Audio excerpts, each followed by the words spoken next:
Di bawah kepak sayapnya. Mari kita membaca dari Mazmur 91, mulai ayat 1 sampai ayat yang keempat. Orang yang duduk dalam lindungan yang maha tinggi dan bermalam dalam naungan yang maha kuasa akan berkata kepada Tuhan, tempat perlindunganku dan kubu pertahananku, Allahku yang ku percayai. Sungguh dialah yang akan melepaskan engkau dari jerat penangkap burung, dari penyakit sampar yang busuk. Dengan kepaknya ia akan menudungi engkau, di bawah sayapnya engkau akan berlindung. Kesetiaannya ialah perisai dan pagar tembok. Haleluya, puji Tuhan. Saudara, imani Mazmur ini. Ini adalah janji Tuhan yang luar biasa bagi kita. Bahwa di dalam perlindungannya, di bawah kepak sayapnya, kita aman, kita terlindung. Saudara, tidak ada tempat lain yang paling aman di dunia ini. Tidak ada, saudara. Kecuali kita berlindung di bawah kepak sayap Tuhan. Haleluya. Dalam bahasa asli kata sayap itu dipakai kata kanaf. Kanaf itu mempunyai arti pertama adalah sayap.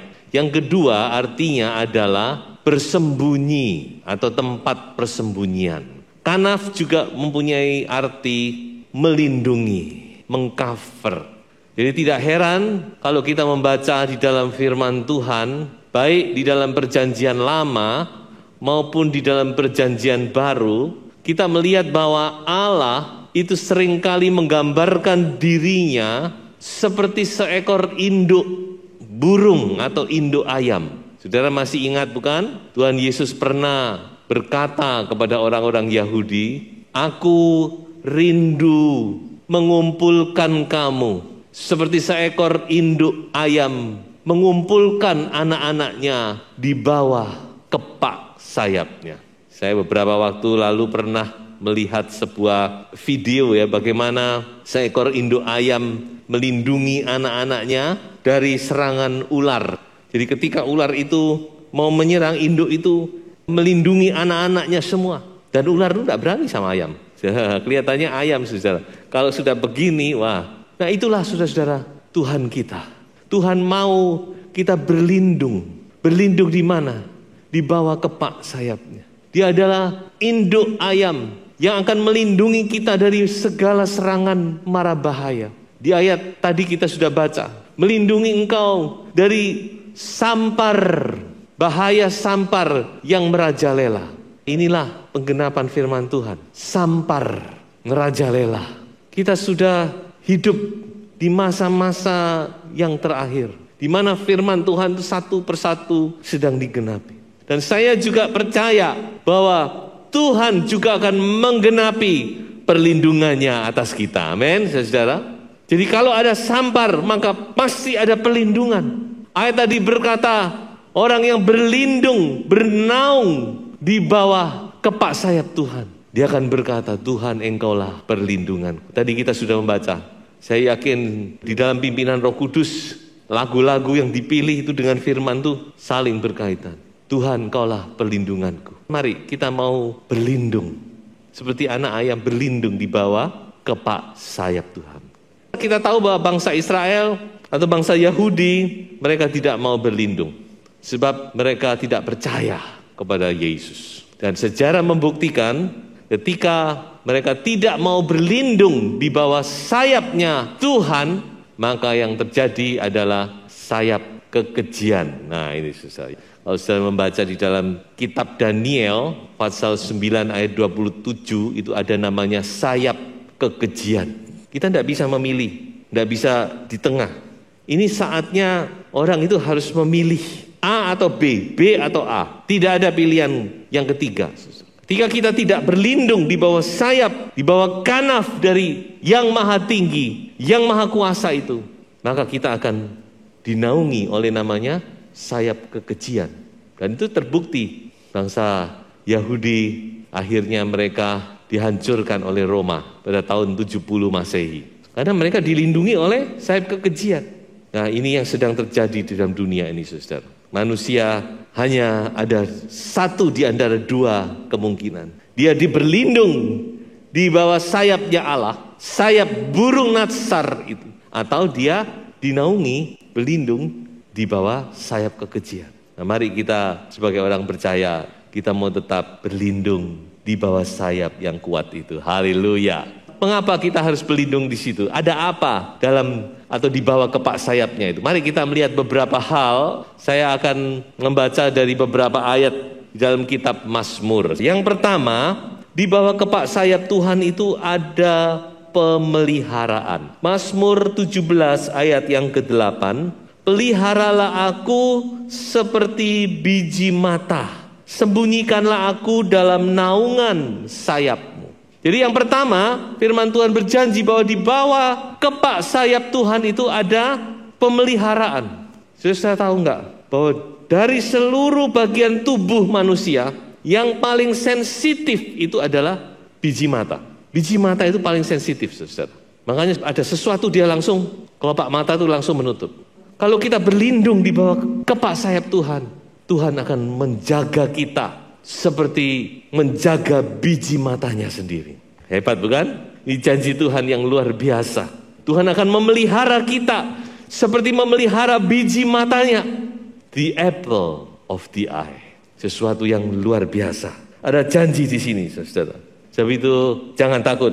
Tuhan akan menyembunyikan kita, menjaga kita, memelihara kita. Yang kedua, saudara, di dalam Mazmur 36 ayat yang ke-8. Betapa berharganya kasih setiamu ya Allah. Anak-anak manusia berlindung dalam naungan sayapmu. Betapa berharganya kasih setiamu ya Allah. Kata kasih setia itu dipakai kata hesed. Sering kali saya angkat ya kata ini. Hesed. Satu kata yang tidak bisa diterjemahkan dalam bahasa manapun juga. Hesed itu adalah ya kebaikan Tuhan, ada kasih Tuhan di situ, ada belas kasihan Tuhan, ada kemurahan Tuhan, ada kesetiaan Tuhan. Ya, semua itu terkandung di dalam kata hesed ini. Ketika kita berlindung di bawah naungan sayap Tuhan, itu artinya kita berlindung di bawah atau di dalam hesednya Allah. Hesed. Satu kata yang luar biasa. So itu Paulus berkata, dia bilang, jangan ada orang yang keluar dari kasih karunia Allah. Supaya jangan timbul akar pahit. Dikata dalam kitab Ibrani kan. Jangan kamu keluar dari kasih karunia Allah. Jadi hari-hari ini memang hari-hari penampian. Hari-hari anak-anak Tuhan diuji. Iman kita sedang diuji juga. Sebagai orang percaya kita juga sedang menghadapi ujian iman. Apakah kita mau tetap percaya kepada Tuhan? Kita tetap tinggal di dalam kasih karunia Tuhan? Atau kita kecewa? Bisa terjadi itu, saudara. Mengapa? Ya macam-macam faktornya. Kenapa saya berdoa tapi kok tidak didengar dan sebagainya. Makanya kita harus benar-benar menguatkan kepercayaan kita kepada firman Tuhan. Amin. Seperti Daud waktu dia menghadapi masalah yang berat dikatakan Daud menguatkan kepercayaannya kepada Tuhan. Ini hari-hari di mana kita harus lebih percaya, lebih pegang janji Tuhan. Supaya kita boleh tetap tinggal di dalam hesed, kasih setia, kemurahan Allah itu. Saudara. Kita tidak mau keluar dari situ. Paulus berkata, aku tidak menolak kasih karunia. Haleluya. Biar kita tetap ada di dalam perlindungan kasih karunia Allah. Naungan sayap Tuhan, kasih setia Tuhan melingkupi aku. Haleluya. Nah yang ketiga, di dalam Mazmur 57 ayat yang kedua, berbunyi, kasihanilah aku ya Allah, kasihanilah aku, sebab kepadamulah jiwaku berlindung. Dalam naungan sayapmu aku akan berlindung sampai berlalu penghancuran itu. Jadi di bawah kepak sayap Tuhan itu ada perlindungan, ada keamanan. Amsal berkata, orang bijak itu ketika melihat ada bahaya, dia apa? Dia akan berlindung, dia cari perlindungan. Beberapa waktu yang lalu saya juga pernah mengkhotbahkan tentang pelanduk, bukan? Pelanduk itu bangsa yang lemah, tapi dia tahu kemana dia harus berlindung ketika musuh menyerang. Dia masuk ke dalam bukit-bukit batu. Inilah hari-hari yang sangat jahat. Nah, itulah sebabnya mari kita lari seperti anak ayam. Ketika ada musuh, dia cepat lari, masuk di bawah kepak sayap induknya. Karena di situ aman sampai penghancuran itu berlalu. Kita bersembunyi. Tadi saya katakan bahwa kata kanaf itu juga artinya to hide, bersembunyi. Kita mau bersembunyi di bawah kepak sayap Tuhan. Haleluya. Di bawah kepak sayap Tuhan kita aman. Yang keempat, Mazmur 63 ayat 8, sungguh engkau telah menjadi pertolonganku, dan dalam naungan sayapmu aku bersorak-sorai. Haleluya. Di sini bersorak-sorai bukan maksudnya kita senang-senang sendiri, bukan itu saudara. Tapi benar-benar Tuhan memberikan sukacita di dalam hati kita. Saya pernah berkata bukan, walaupun keadaan sulit sekalipun, jangan sampai hati kita kehilangan sukacita saudara. Karena sukacita itu adalah kekuatan. Dan Tuhan berkata, bersukacitalah di dalam aku. Ada sukacita, jangan khawatir. Tetaplah tenang di bawah pelindungan sayap Tuhan. Dan biarlah Roh Kudus itu membangkitkan sukacita. Ada sukacita ilahi yang melampaui akal pikiran manusia, kata Filipi. Amsal berkata, hati yang gembira adalah obat yang manjur. Jadi, saudara jangan sampai kehilangan sukacita ya. Haleluya. Bernyanyi, memuji Tuhan, bersyukur kepada Tuhan. Saudara merasa sumpek, saudara justru itu saatnya saudara banyak duduk di kaki Tuhan, baca firman Tuhan.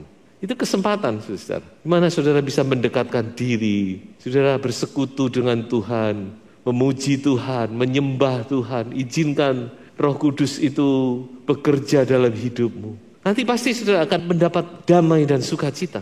Dan itulah akan menjadi kekuatan Anda, menjadi obat yang manjur. Dan yang kelima, apa yang ada di dalam kepak sayap Tuhan, yaitu ada persekutuan yang abadi. Haleluya. Mazmur 61 ayat 5, biarlah aku menumpang di dalam kemahmu untuk selama-lamanya. Biarlah aku berlindung dalam naungan sayapmu. Dalam bahasa Inggris berkata, I will dwell in your tabernacle. Aku akan tinggal di dalam kemah sucimu. Haleluya.